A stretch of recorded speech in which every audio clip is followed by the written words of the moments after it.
Welcome back. So next circuit that we'll be designing is what's known as a sequence detector. And it's a very simple circuit often used in network security. You are designing the protocols. So this is a circuit that detects a particular sequence from a string of data. You have a string of encrypted data and you are looking for a particular sequence. I've taken a very small example here wherein I have taken a very small sequence and it's a symmetric sequence 101. So both ways it is the same 101. And we have to design a sequence detector that detects the sequence 101 continuously. It's not only one sequence. You will continuously look for the sequence 101, 101, 101 in a general string of data. So you have a real-time data coming from some input and you're looking for the sequence 101. Now this sequence is symmetric. It means as soon as you detect the first sequence 101, this last one will act as a first one for the next sequence. So if your sequence is something like this 10101, just a second, it means that at this one, your first sequence will be detected, but this serves as the first one for the second sequence, and here your second sequence will be detected, and so on. Right. Now again, we'll start with the timing diagram wherein I have a series of clock pulses, and I have some arbitrary data from input data x, which is 0, 0, 1, 1, 0, 1, 0, 1, 0, 1, and we have to show. Let's take an output. Let's call it say z, yeah, y, whatever you want to call it. So let's plot the output. The output will go high as soon as the sequence is detected. Okay, so in the first clause, my sequence is 0, so it's not the first bit of the sequence, output is 0. Second clock cycle 0, again, I'm not looking for 0 because the first bit of my sequence is 1. So first I'm looking for a 1. Now in the third clock cycle, I will get 1. So this means here first bit detected of the sequence is detected. But output will go high as soon as all the 3 bits of the sequence have been detected. So this means in this clocks also output is low. Then comes 1. But I was looking because the second bit of my sequence was 0. So to keep the sequence intact, I was looking for 0. But what I got is 1. So this means here second bit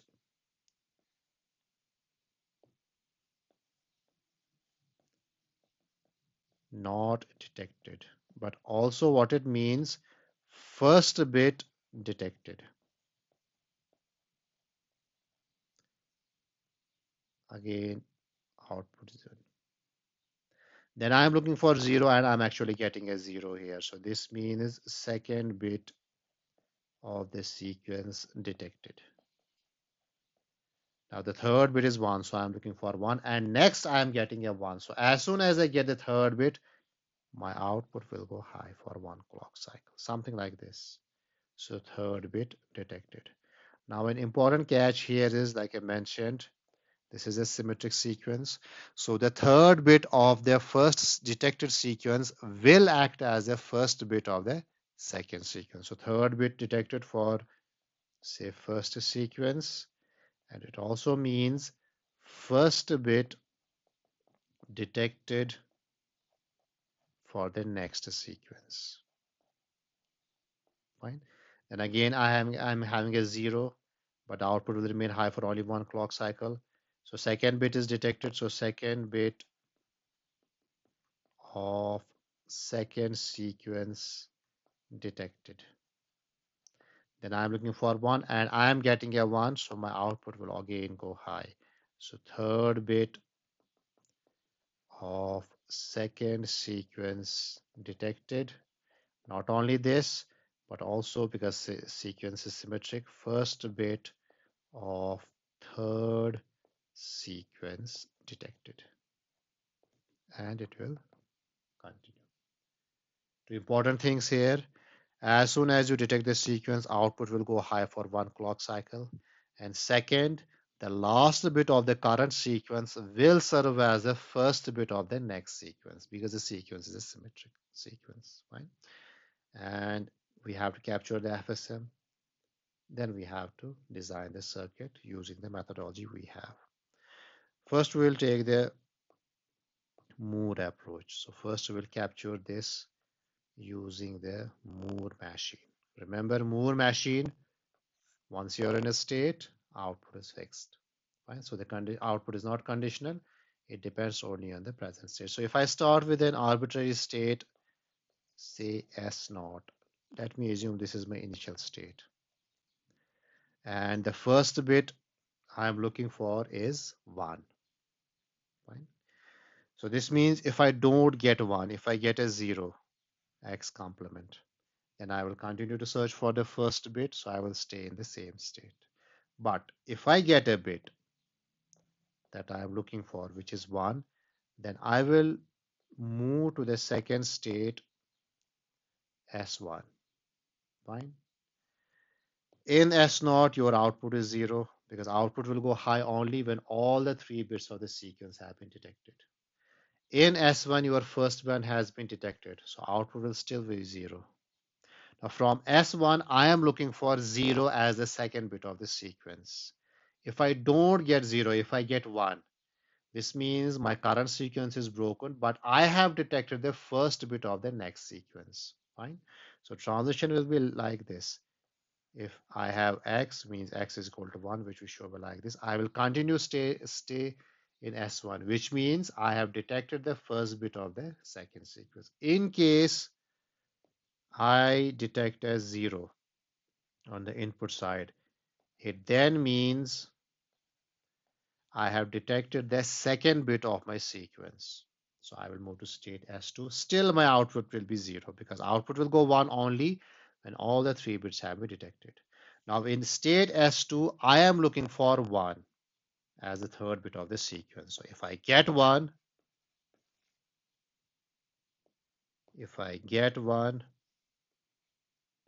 I will move to S3, wherein my output will be now 1.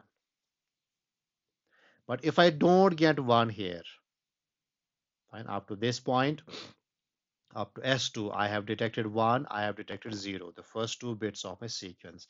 But if at S2 I get 0, that means I have to search from the beginning. So I will move to the initial state S0.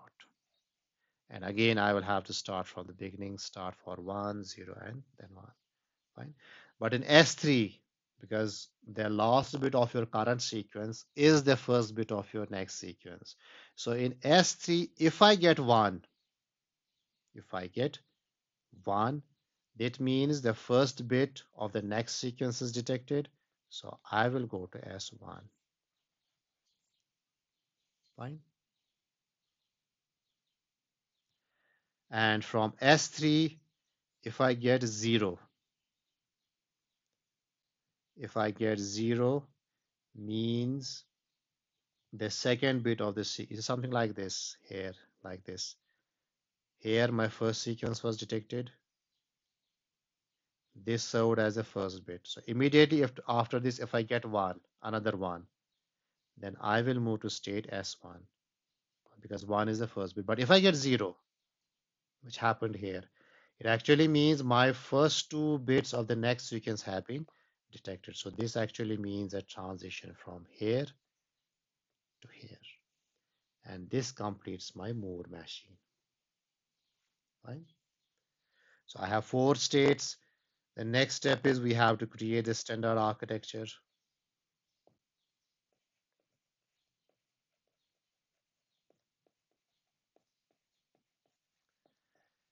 4 states are there, so I will need a 2-bit state register. So standard architecture will be something like this. I will have a 2-bit state register.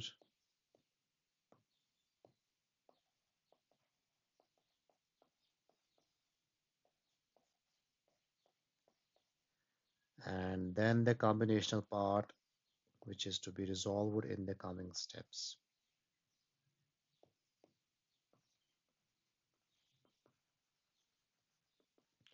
2-bit state register means 2 inputs from the state register. S1, S0.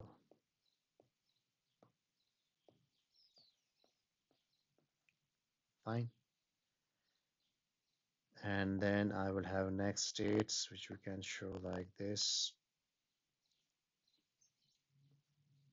n0, then n1.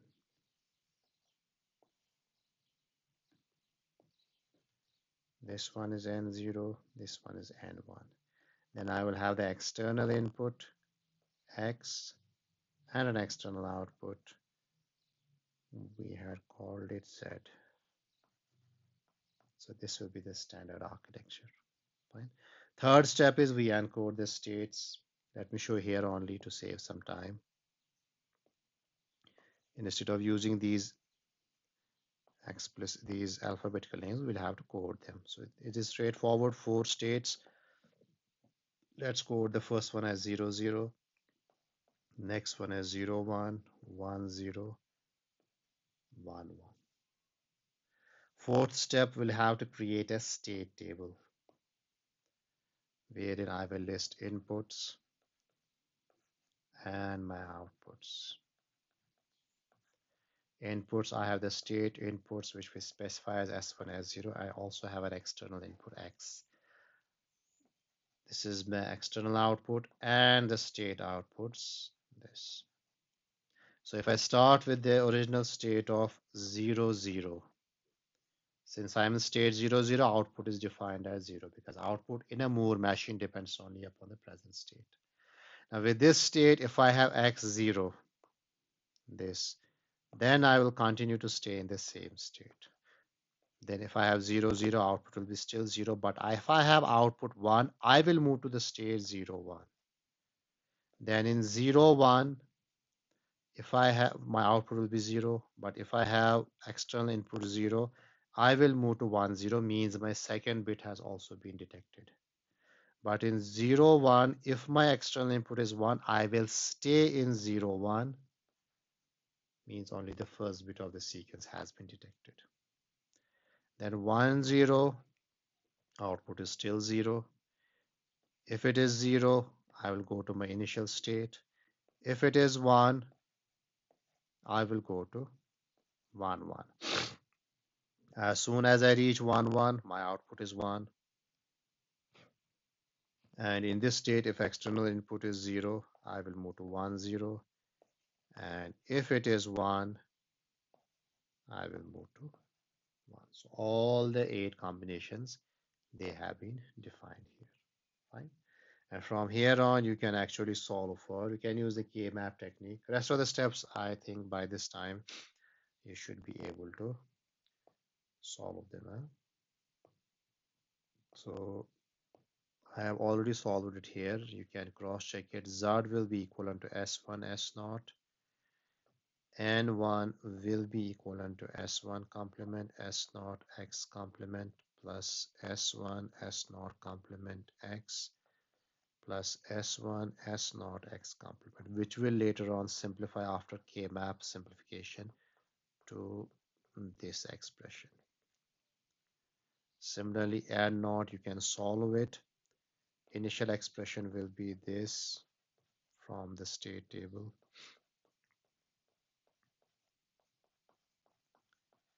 Then if you solve it using the K-map, there's one more term, it will actually solve to a single variable X, I think. Just cross check it. And then you can easily implement it. I don't need to draw it here. It will be a pretty straightforward thing. You have already a 2-bit state register. You have 2 state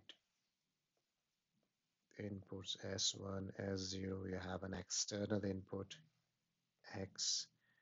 And Z will be simply S1, S0. So S1, S0, that would be your external output. You will have directly X as your N0. So this will be N0. This one you'll have to implement. You will have S0. S0 is this. Then X complement. Combine them using an AND gate. Then S1. S naught complement and an input from X. And combine these two using an OR gate. That will be your N1. So this is N1. This right here is N0. So this will be the circuit for a sequence detector, the sequence that I just mentioned using the Moore machine. Next video, we'll do the same thing using the Mealy concept.